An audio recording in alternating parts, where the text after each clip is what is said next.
Embossing and debossing are the processes of creating either raised or recessed relief images and designs in paper and other materials. An embossed pattern is raised against the background, while a debossed pattern is sunken into the surface of the material. Techniques, often used in combination with foil stamping, embossing alters the surface of paper stock or other substrates by providing a three-dimensional or raised effect on selected areas. The procedure requires the use of two dies, one that is raised and one that is recessed. The dies fit into each other so that when the paper is pressed between them, the raised die forces the stock into the recessed die and creates the embossed impression. A specific level of pressure is applied to the dies in order to squeeze the fibers of the paper, which results in a permanently raised area in the paper. When the dies are produced, a die maker engraves the desired image into several metal plates, which are the embossing dies for use on an embossing press. A thorough understanding the process will enable a more successful result. Generally, embossing is the process most often employed to attract attention or convey a high-quality textural contrast in relation to the surrounding area of the paper stock. Debossing is similar to embossing, but recesses the design rather than raising it. Rather than the paper being raised in specific areas, it is indented. The process involves applying pressure to the front side of a substrate and forcing the material down from the surface. Although it is not as common as embossing, it is occasionally used to provide a different effect or appearance that fits a particular theme. Embossing and debossing on digitally printed applications is an offline process, which may add a significant cost to the job. Embossing is basically used to create a distinctive effect. The greatest concern and emphasis on the client's behalf should be placed on the outcome of the embossed effect. In order to achieve the best possible effect, it is important to understand the embossing process and the types of dies that are used for embossing. The three factors that need to be controlled during the embossing process are: 1. Pressure, the intensity of the impact on the weight of the stock being embossed. 2. Heat, the ability to maintain a consistent heat level for the best impression. 3. Die depth, the client's artwork or the engraver's efforts will initially determine the die depth. However, if by looking at the artwork it appears that an adjustment of the die depth may be necessary, the die may need to be retooled to achieve a greater depth. Most types of paper can be embossed, and size is not normally a consideration.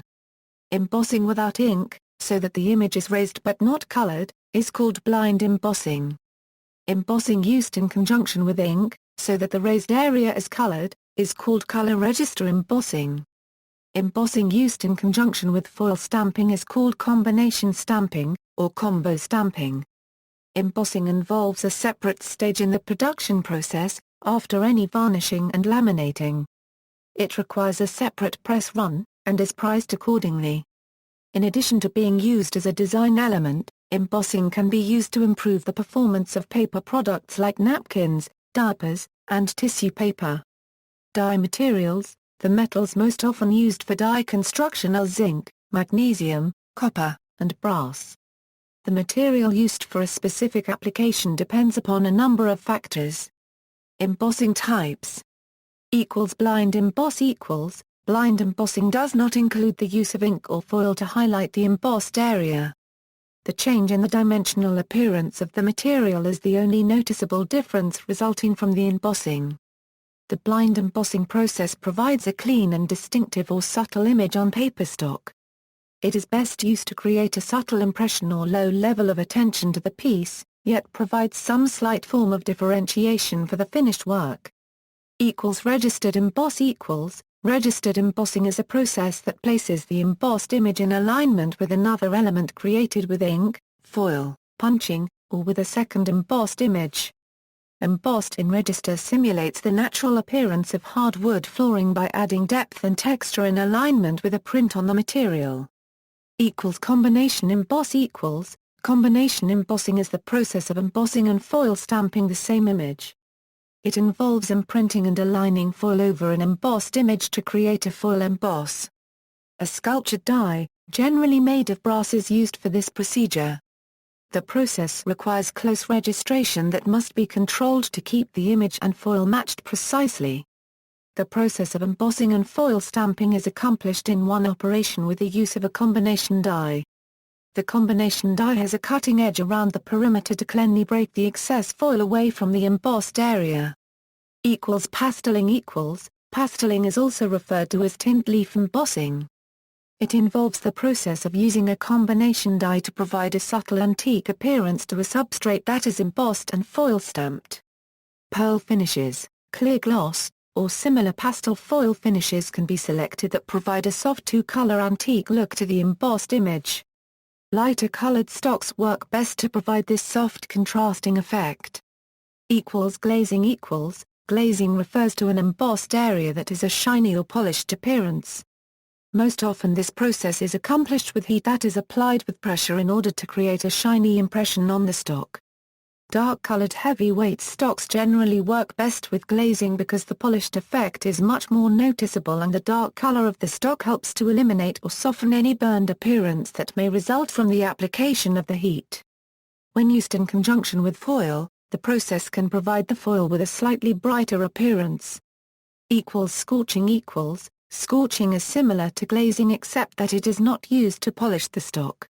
Instead, scorching does what it implies. As the temperature of the die heating plate is increased beyond a normal temperature range, a scorched effect is created in the embossed image, which results in an antique or shaded appearance. It is best to use a lighter colored stock for this procedure in order to provide a unique two-toned appearance. Caution should be used in requesting this effect, since it is easy to burn the stock if too much heat is used. If scorching occurs too close to the printed copy, it can interfere with the clarity of the printed copy. However, this may be the effect that is desired for a particular application. Document authentication. A notary public may use an embossed seal to mark legal papers either in the form of an adhesive seal, or using a clamp-like embossing device, to certify a signature on a document, contract, etc., or cause to become certified through a notary public or bill. Registered professional engineers also use embossing seals to certify drawings, thereby guaranteeing to the recipient that due diligence has been exercised in the design. On stamps. Embossing has been used regularly on postage and other types of stamps.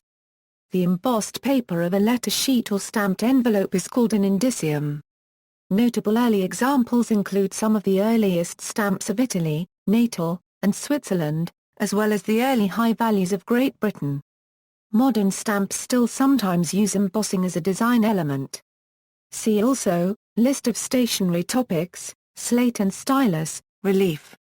References and sources. References. Sources, Library of Technology.